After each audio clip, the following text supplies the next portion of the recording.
Aparece para vocês aqui o material, pessoal?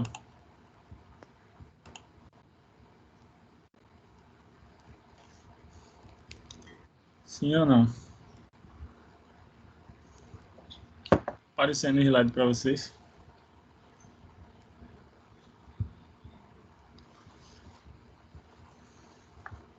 Milka?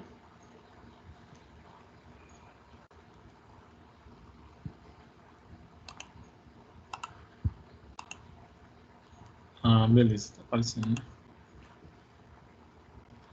né? Não sei se Islane vai entrar e Priscila vão entrar para a aula, né? Estou mandando aqui o convite, mas não apareceram. Então vamos seguir.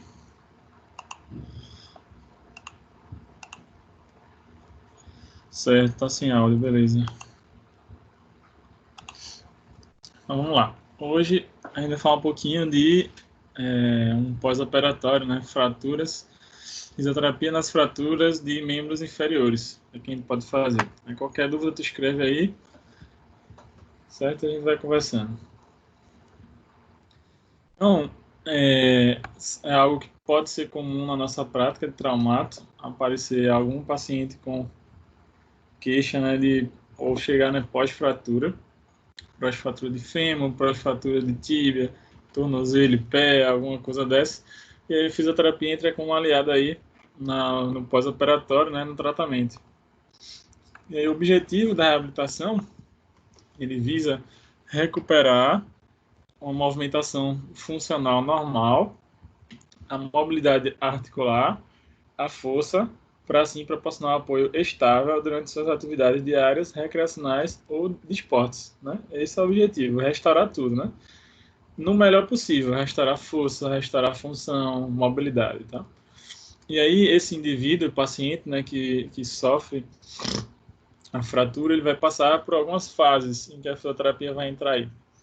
Uma fase hospitalar, que pode ser feita algumas coisas lá no hospital, na enfermaria, né, no local que ele ficar.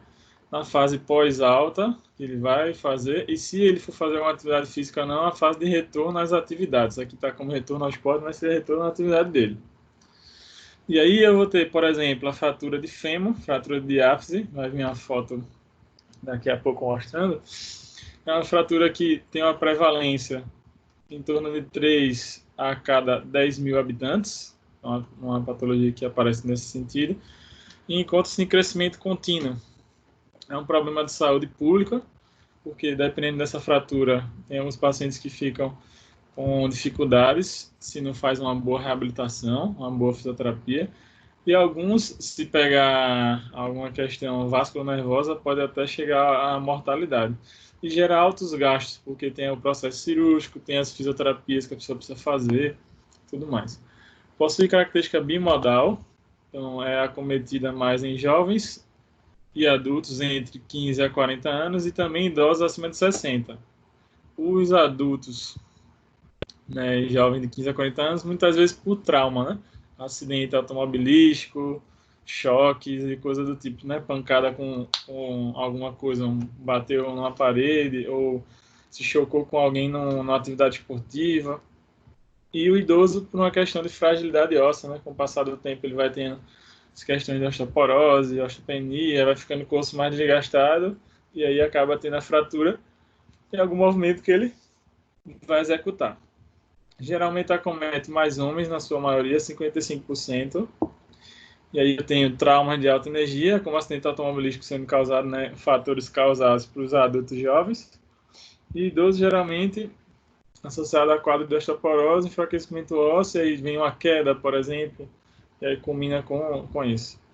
Também temos a fratura distal do fêmur, está aqui, em que representa menos de 1% de todas as fraturas, compreende de 4 a 6% de todas as fraturas de fêmur, então não é tão frequente quanto, mas acontece. E 80% desses pacientes que fraturam distalmente o fêmur têm idade superior a 50 anos. Pergunta da Ilka, vai falar também por arma de fogo. Pode acontecer, não, acho que não está aqui, mas é um paciente que vai ter também, a depender de onde essa arma de fogo perfurar e como for a extensão da fratura, se for uma fratura simples, se for uma fratura cominutiva, se o fato, né, da bala gerar vários fragmentos ósseos, aí isso vai variar em relação à osteossíntese, ou seja, a placa, o parafuso que vai ser colocado, e aí vai influenciar diretamente no tratamento da fisioterapia, certo? Fraturas também tem a do platô tibial, que representa aproximadamente 1,2% de todas as fraturas. São mais frequentes em pessoas com idade de 50 a 60 anos, que na arma de fogo não vai ter muito essa característica feita as outras aqui de fraqueza óssea, de idade, e sim o acontecido, né? O indivíduo que foi acometido pela bala, e aí a depender de onde foi essa bala e como vai ser o fragmento ósseo, se vou ter uma fratura simples, se eu tenho uma fratura cominutiva, que são vários fragmentos, depende do tamanho da proporção que é gerada.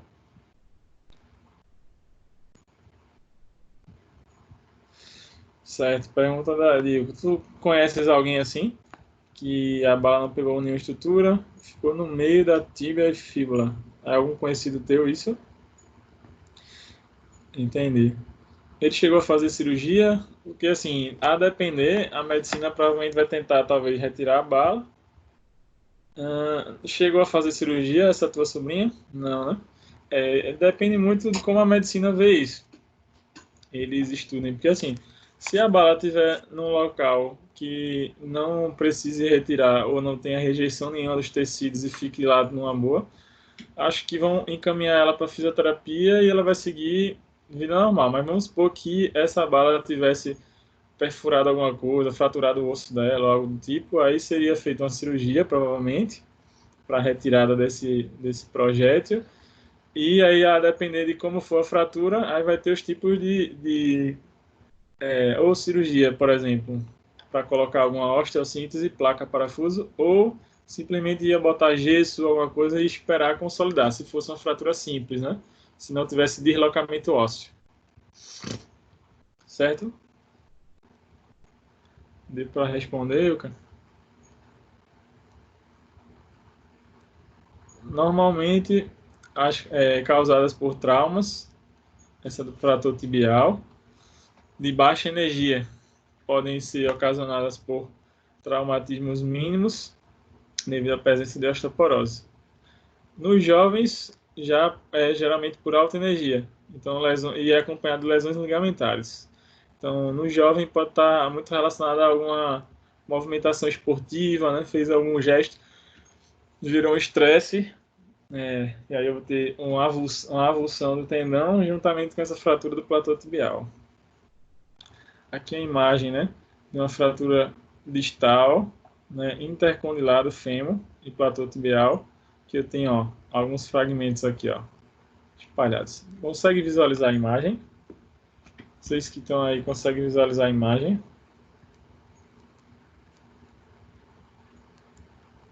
Sim ou não? E aí veja que, a depender de como esses pedaços se comportem, você vai ter esses fragmentos, ó. E aí, talvez a medicina vai pensar em alguma forma de osteossíntese. Sim, só um minuto para eu não esquecer uma coisa que eu preciso mostrar para vocês. Deixa eu aproveitar. E aí a gente já volta para o raciocínio.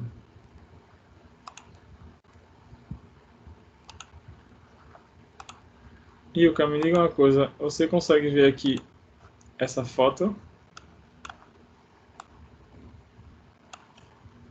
né, da Estácio? Sim ou não? E pediram para eu compartilhar com vocês essa informação. Não sei se tu já viu em algum outro lugar, mas a Estácio com você. A Estácio auxilia você em tempo de Covid. Se você encontra alguma dificuldade financeira, nós temos condições especiais para você.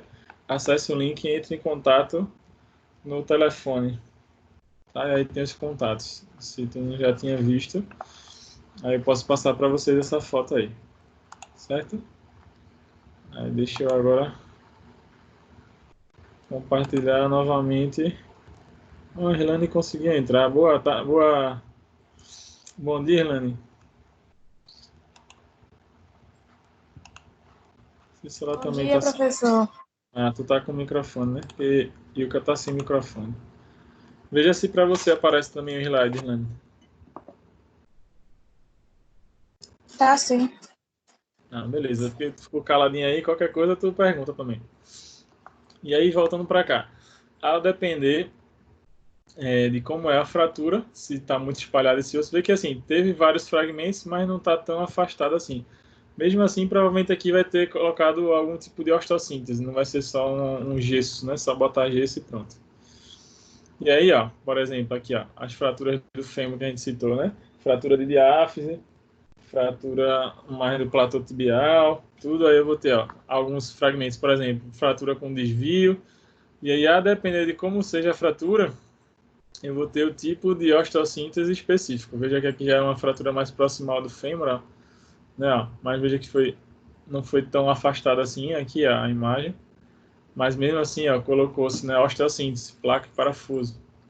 Aí, o cuidado que se deve ter com relação à placa e parafuso é a questão de como vai ser feito a reabilitação, assim, tipo, que tipo de movimentos vão ficar limitados nesse paciente com osteossíntese. Porque se a placa e parafuso fica toda certinha e não incomoda a articulação em si, o movimento provavelmente vai ser conseguido ao máximo ser recuperado.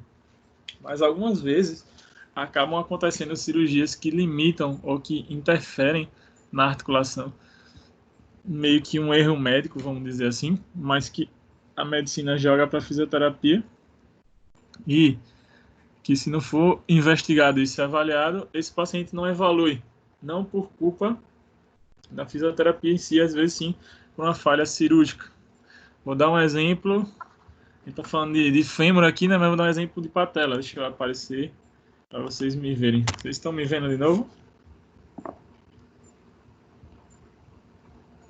Estão me vendo aqui de novo? Sim. E aí, o que aconteceu? Minha mãe, por exemplo, teve um tempo atrás uma queda que ela levou na rua. Ela trabalhava na CELP ali na Boa Vista. E aí, ela teve uma fratura na patela, em vários pedaços. Uma fratura cominutiva que chama, né? Que em vários fragmentos. Caminhando naquelas ruas maravilhosas ali da Boa Vista, né? Cheias de buraco e tudo mais. Aí levou uma queda, caiu de joelho. E só recebi a notícia que ela já estava no hospital de fratura. Eu já fui direto para lá. Aí quando cheguei lá, primeira vez, né, que ela tava lá, tudinho, aí o médico fez, né, a radiografia e tal. Aí quando a gente olhou o exame, tava tudo cheio de pedaço, aí foi fazer a cirurgia. Aí ela acabou passando por 3 cirurgias, vou te explicar por quê. Primeira cirurgia que ela fez, aí colocaram 2 parafusos assim, ó, não sei se dá para vocês verem meus dedos, um cruzado com o outro. E fechou tudinho. E aí sempre existia aquelas radiografias de acompanhamento, né? Para ver se está tendo evolução, se está consolidando ou não, né? Num belo dia que foi tirar uma nova radiografia, esses parafusos estavam fora do lugar. Aí a medicina vai lá, abre o joelho da minha mãe pela segunda vez. Aí retira os parafusos e agora o médico colocou fios de Kirchner. Você sabe o que é fio de Kirchner? Aquele fiozinho que metálico e tal. Só que qual é o problema disso? Quando ele colocou o fio de Kirchner, ele botou e deixou uma pontinha na parte superior assim da patela, fechou tudinho e fez fisioterapia, certo? Aí minha mãe foi para fisioterapia, achando que estava tudo bem, né, com a cirurgia, tal, tal. Quando chegou na fisioterapia, ainda para piorar, o fisioterapeuta, né, o grupo lá, né, onde ela foi numa clínica dessas de plano, tudo, no primeiro dia já queria deitar ela de barriga para baixo e já dobrar a perna da minha mãe todinha, tentar ganhar flexão de joelho. E aí, resultado, como tinha uma pontinha furando, toda vez que você tentava ganhar flexão, essa pontinha rasgava o tecido, né? Furava a carne, arranhava. E ela tinha muita dor, ela deu um pulo lá no dia que a fisioterapeuta tentou fazer o procedimento, e aí acabou voltando para o médico. Aí veja só, na época eu era estudante, terminando o curso, tal, no final das contas quem acabou tratando ela fui eu depois, de me arretar com esse negócio. Aí na terceira situação, voltou para o médico simplesmente pelo seguinte, veja, não era para ter tido a terceira cirurgia, pelo menos as duas. Ele abriu só para tirar esse pontinho que ele tinha deixado na cirurgia anterior. Você acredita nisso? Vocês acreditam nisso? E aí precisou minha mãe passar por 3 cirurgias no joelho, que podia talvez ser evitado. Então, assim, por conta dessa parte de fio que ficou na parte superior. Então, a gente tem que ter Ela cuidado. sofrendo. Oxe, nem me fala. Aí depois eu me arretei com isso, né? Aí levei ela para a faculdade, aí tratava ela na piscina da faculdade, na clínica escola, e complementava em casa, eu tinha uma maca em casa e fazia a reabilitação. Foi assim, aí também depois disso ela melhorou, voltou a andar, hoje faz tudo normalmente. Mas é cruel, às vezes também ver assim, acontece alguns erros da medicina em relação ao tratamento, em relação à colocação de placa parafuso, ou às vezes porque assim, no caso de uma fratura dessa, você tem a necessidade da cirurgia, não tem para onde correr, porque realmente o osso está fora do lugar, né, tem alterações. Mas às vezes acontecem lesões que não necessariamente, aqui a gente está falando de fraturas, mas se eu estivesse falando de uma lesão em si, que não precisaria necessariamente de cirurgia. Mas alguns médicos, né, usam talvez de uma antiética aí e querem fazer a cirurgia. A gente tem que ter cuidado com isso também. Mas, claro, existem casos que são inevitáveis. Por exemplo, aqui, já ó, numa lesão, né, no pós-operatório, na parte mais, né, de platô também, ó, aqui só foi colocação de parafusos, ó. E a gente tem que ter cuidado assim, como que esse parafuso vai interagir, por exemplo, com a patela aqui? Vai ter alguma interrupção? Vai limitar alguma coisa? Aqui, ó, já é uma fratura de ápice de fêmur, em que coloca assim, uma haste intramedular, ó, por dentro do osso, ainda com 2 parafusos aqui. E aí, esse tipo de cirurgia, porque ó, tem cirurgias dessa que às vezes pode ser que reabra novamente para tirar alguma coisa, mas na grande maioria das vezes essa osteossíntese vai ficar com o paciente direto, né, para sempre, não se retira. Principalmente, por exemplo, essa aqui, de haste intramedular, essa aqui da direita. O osso ele vai crescer novamente por entre o ferro, né, por entre o metal. Esse paciente não vai retirar essa osteossíntese aqui. Eu tenho os tipos, né, de fratura. Posso ter uma fratura simples, fratura oblíqua, uma fratura cominutiva, como nessa última, em espiral, tem as formas que podem acontecer a depender do trauma ou a depender, né, do movimento que causou isso. Fraturas de diáfise da tíbia, agora a gente falando de tíbia, é o osso, né, longo mais comum fraturado. Aproximadamente 90% de todas as fraturas são localizadas na diáfise da tíbia. E tem também fraturas de tornozelo e pé, que são associadas ou não a lesões ligamentares. Como o pé tem muita estrutura ligamentar, pode ser que tenha algum tipo de lesão ligamentar junto, e são ocasionadas por força de impacto tracional, por uma pisada equivocada, né, que aí pode ter a entorse associado com a fratura, durante uma marcha ou uma corrida. Acidentes de trabalho ou no trânsito, né, algum trauma. Geralmente o calcâneo é um osso que sofre muito com esse tipo de fratura, né, e coisa, e em sua maioria são intra-articulares. Aí a abordagem fisioterapêutica nessas diversas fraturas que a gente citou aí, o nome delas, né, vai ter diversas fases. Vai ter uma primeira fase hospitalar, o paciente está lá pós-cirurgia, nos seus primeiros dias, e que aí o fisio pode ir lá na enfermaria para fazer recursos anti-inflamatórios e analgésicos. Então, para melhorar a dor que o paciente está sentindo naquele momento, algum processo inflamatório, né, pós o processo de cirurgia. E aí, após isso, começou a melhorar esses sintomas, também algum tipo de técnica para manutenção da flexibilidade muscular. Assim, algumas fraturas, vamos supor, fratura da cabeça do fêmur lá. Você tem a colocação de osteossíntese e tal em relação à articulação coxo-femoral, mas eu preciso também mobilizar a articulação do joelho, ela não pode ficar totalmente travada, e de tornozelo e pé. Então eu vou tentar ganhar essa flexibilidade relacionada a essas outras articulações. Então, algumas vezes, pronto, fraturas no platô tibial em que vai mexer com o joelho, mas eu tenho que também mobilizar o quadril e mobilizar o tornozelo, entende, pessoal? E aí, depois entra com técnicas para o ganho progressivo da amplitude de movimento, ADM, e, quando é possível, né, já numa fase até mesmo hospitalar, conseguindo levar ele para passear no próprio hospital ou não, com muleta, né, fazer um início de descarga de peso parcial, depois, né, respeitando o período de cicatrização, e aí, se necessário, usar o protocolo PRICE, que é de elevação, compressão, né, do gelo, e que também, hoje em dia, já não se chama mais de Price, se chama de Policy, o nome desse protocolo. Não sei se você já tinha ouvido falar nisso. O Policy é porque o Price seria compressão, elevação e repouso. Mas se fala assim, não de um repouso total hoje em dia mais, e sim de uma redução ou de uma carga mais baixa de movimento. Aí por isso que relevou o nome de Policy hoje em dia. E se algum paciente necessitar também, pode-se utilizar de técnicas da termoterapia ou utilização de ultrassom. Só tem que se ter cuidado com qual o parâmetro. Porque, por exemplo, a gente está falando de placas, né, e parafusos. O ultrassom, talvez, por exemplo, no modo contínuo, não vai ser tão bem indicado aí. Mas talvez o ultrassom pulsátil pode ser utilizado. Então vai depender muito de onde vai ser utilizada essa termoterapia aqui. Ok? Tudo bem até agora, pessoal? Tá dando para me ouvir? Ou não? Tá, pode continuar. Beleza. Também tem indicação na fisioterapia, além da ultrassom, recursos anti-inflamatórios, a parte da eletroterapia, inicialmente, principalmente, quando né, quando é necessário, e aí indicam-se, por exemplo, TENS. A gente só tem que ter cuidado para o paciente não viciar com isso, né, que felizmente acontecem algumas coisas. Também o trabalho de mobilização passiva, né, mobilização articular, bem-vindo, e aí a depender de que articulação está comprometida, você vai fazer essa mobilização. Os trabalhos de alongamento e, na fase que for possível, já iniciar exercícios com descarga de peso. Já treinar esse início de descarga de peso com o paciente.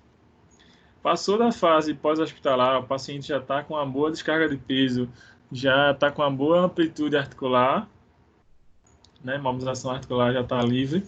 Aí começa-se mais intensamente os trabalhos de fortalecimento muscular, de reeducação do movimento, reeducação neuromuscular proprioceptiva. Inicialmente com exercícios sem impacto, sem carga muito grande, mas já trabalhando resistência talvez manual, trabalhando resistência e força, né, do próprio corpo, associando com exercícios aeróbicos, né, no caso cardiorrespiratórios, trabalhos de cadeia cinética fechada, e aí um bom potencial aí que ajuda a hidroterapia, né, trabalho dentro d'água, muito interessante para treinar marcha, para melhorar essas funções. E também caminhada e corrida, não corrida numa intensidade muito grande, mas treinar o gesto motor, né, do movimento da corrida seria interessante. Isso que eu estou trazendo é baseado nos estudos científicos, baseado nos livros, né, nos textos. E aí, uma fase, aqui eu coloquei como retorno ao esporte, mas seria uma fase de retorno ao gesto, na verdade, que o indivíduo tinha dificuldade. Então, ele melhorou, vamos supor, a marcha, e esse indivíduo é um trabalhador que trabalha em pé ou que faz tal movimento. Aí é treinar esses movimentos de forma gradativa e sempre avaliando a biomecânica. Será que recuperou mesmo, né? Ou está muito bem o movimento de tornozelo desse indivíduo, do joelho, do quadril, como é que está? E pode ser que fique algumas limitações, ou pode ser que esse paciente volte completamente às suas atividades, mesmo com a osteossíntese. Sendo que você sabe que, tipo, um indivíduo que passa por um processo cirúrgico desse nunca mais é a mesma coisa de antes, né? Obviamente, mas a fisioterapia entra como papel fundamental aí na tentativa de melhorar ao máximo a condição desse indivíduo. E aí, por exemplo, né, dentro das técnicas que a gente viu ali, a terapia manual é uma técnica também boa nesse contexto, principalmente para melhorar, né, promover a melhora funcional, para melhorar a capacidade neuromuscular, né, de relaxamento dos músculos, distensionar algum músculo que está travado, melhorar o movimento articular, bem importante, né? E, inicialmente, principalmente, diminuição dos níveis de dor e de hiperalgesia que o paciente vai estar, né, pós-cirurgia. Aí, após tudo isso também, quando possível, realizar testes funcionais para fazer esse paciente voltar à atividade dia a dia, o exame físico bem apurado, verificar se tem alguma dor aí através da EVA, escala visual analógica, avaliar as amplitudes de movimento com a goniometria, também é recomendado, né, para ver se está evoluindo. E aí, em relação à terapia manual, só lembrando algumas contraindicações, por exemplo, né? Se esse paciente tiver alguma condição clínica que impede de fazer esse tratamento da terapia manual com ele. Por exemplo, uma insuficiência de consolidação óssea, aí tem que ter cuidado com as mobilizações naquele local. Doenças osteometabólicas infecciosas, uma infecção local, também cuidado. Traumas de feixes neurovasculares associados à fratura, a fratura pegou artérias e veias locais, e aí cuidado como fica essa funcionalidade. Níveis de dor anormalmente, ou seja, além do normal, elevadas e difícil controle. Uma sutura recente, né? uma cicatriz que não foi ainda tirado pontos nem nada na área a ser manipulada, uma infecção local sistêmica, ou se o indivíduo, no dia da fisioterapia, chega com estado febril e de difícil controle. Essas questões aí não são interessantes, né, de você fazer o procedimento da terapia manual e da fisioterapia em si. E aí, pensando na terapia manual, você pode se utilizar, né, vai ser muito válido, porque o paciente vai chegar com essa queixa de mobilidade, as técnicas de mobilização. Vou dar alguns exemplos de fotos aqui. E aí, na literatura, cita-se alguns tipos de métodos, mas não é que o terapeuta manual precisa, ou fisioterapeuta em si, vamos chamar assim, ter formação nesses métodos, mas são utilizados sim o método Maitland, que é um método de mobilização articular, o Kaltenborn, que trabalha em cima da lei do côncavo convexo, correções, né, da articulação, e o Mulligan, né, que utiliza os movimentos articulares associados ao movimento ativo do paciente. Então, por exemplo, nesse paciente que tem a lesão no membro inferior, uma das técnicas possivelmente que vão ser feitas é a mobilização patelar, no sentido lateral e medial, sentido superior e inferior. As mobilizações do tornozelo, né? Anteroposterior, mobilização da tíbia aqui e do talos, para melhorar a dorsiflexão do tornozelo. Mobilização do quadril, então melhorar essa mobilidade de maneira geral. Aqui tentando levar a cabeça do fêmur mais para anterior. Aqui já é uma técnica do Mulligan, em que você vai pedir para esse paciente fazer um movimento para anterior aqui, ele vai flexionar o joelho dele e vir para frente. E você, terapeuta, está com contato sobre o talos, sobre a articulação do tornozelo, e você vai tentar empurrar no sentido para trás aqui, e o paciente faz um movimento para frente. Isso é uma técnica muito boa para ganho de dorsiflexão de tornozelo. Aqui também técnicas para ajuste articular dos maléolos. Aqui só alguns exemplos, tá? Não estou dizendo que tem que ser feito dessa forma, mas só algumas orientações aí quanto à fisioterapia. Aqui um trabalho de reposicionamento da tíbia talar posterior, e aí o paciente fazendo o movimento associado, ele faz a dorsiflexão, faz a flexão plantar, e o terapeuta, quando ele faz a dorse, empurra aqui a tíbia para trás. Aqui já é um trabalho agora relacionado à coxa femoral. Então, esse paciente faz uma flexão ativa, então vai fazer a flexão do quadril, né, e associar a flexão do joelho, e o terapeuta aqui visa corrigir a articulação coxofemoral. Agora, o paciente colocou uma prótese em relação ao quadril, talvez não vai ser a técnica mais indicada. Quando a gente fala de prótese de quadril, já tem algumas restrições aí, né? Aqui, mobilização da tíbia e fíbula, né, tíbia e fêmur, deslizamento, né? Então, esse paciente está fazendo flexo-extensão. E aí eu tenho aqui foram algumas sugestões, mas eu preciso trabalhar, na verdade, a mobilidade, de maneira geral, das articulações dessas estruturas ósseas. Também, se pensa além da fisioterapia, eu trabalho miofacial, e a fáscia vai sofrer alteração, né? O músculo vai sofrer alteração. Tanto pensando de forma global, quanto de forma local, pensando nas alterações funcionais que esse indivíduo está apresentando, lembrando que a fáscia gera uma rede de conexões, e que podem gerar disfunção, ou seja, alterações de mobilidade. Então, também se tem as técnicas miofaciais, as técnicas com instrumentos, sem instrumentos, né, que podem ser utilizadas. E aí eu tenho consequências dessa alteração miofacial, né, decorrentes ao trauma, em que decorrências do leito, o paciente que passa muito tempo lá acamado, E aí que podem ter alterações fisiológicas como perda global da funcionalidade e atrofia, né, da musculatura, atrofia da parte, né, tecidual, e consequências relacionadas ao segmento do corpo. Alterações miofasciais mais relacionadas ao segmento imobilizado, com possíveis adaptações de outros segmentos, compensações.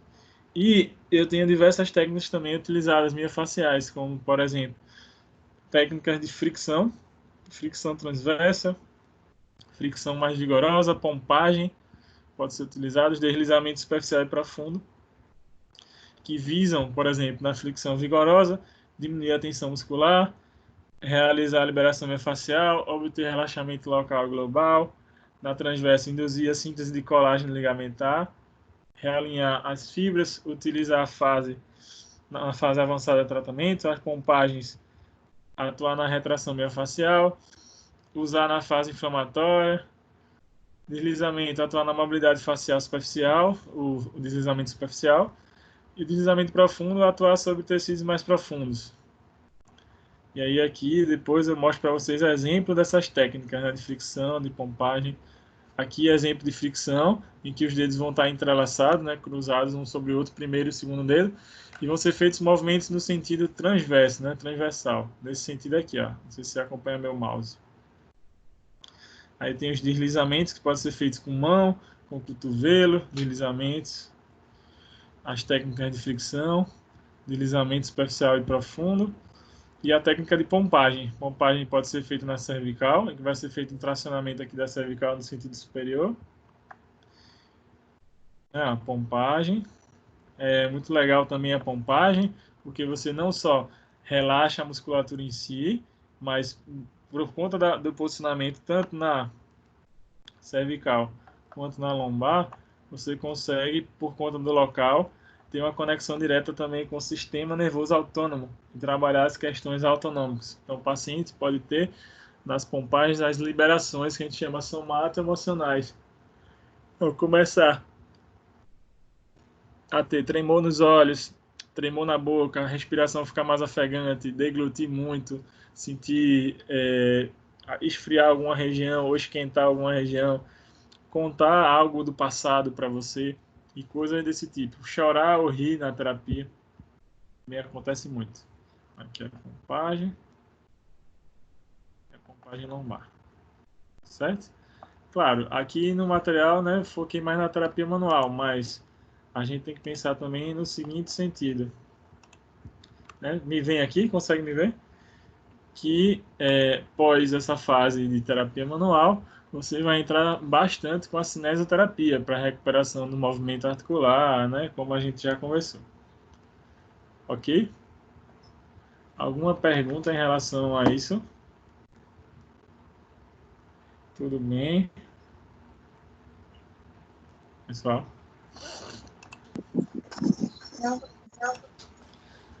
Tranquilo, Ilka e Islane? Deu para responder?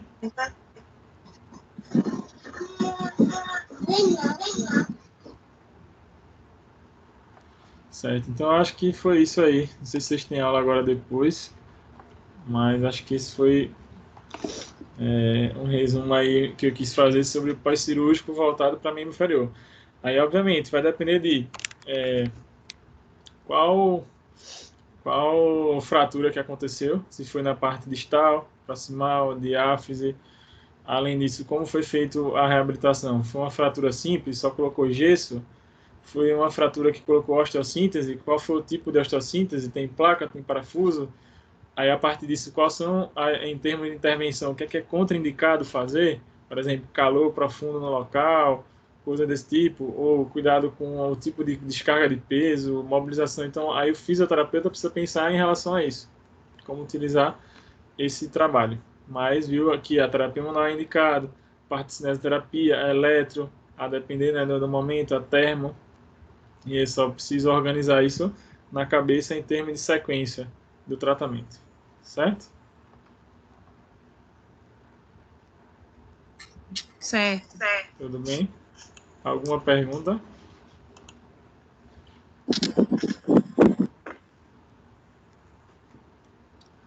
Alguma pergunta?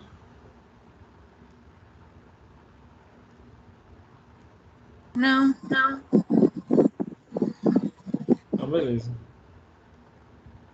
Então, vou salvar isso aqui, né? Salvar a aula em si.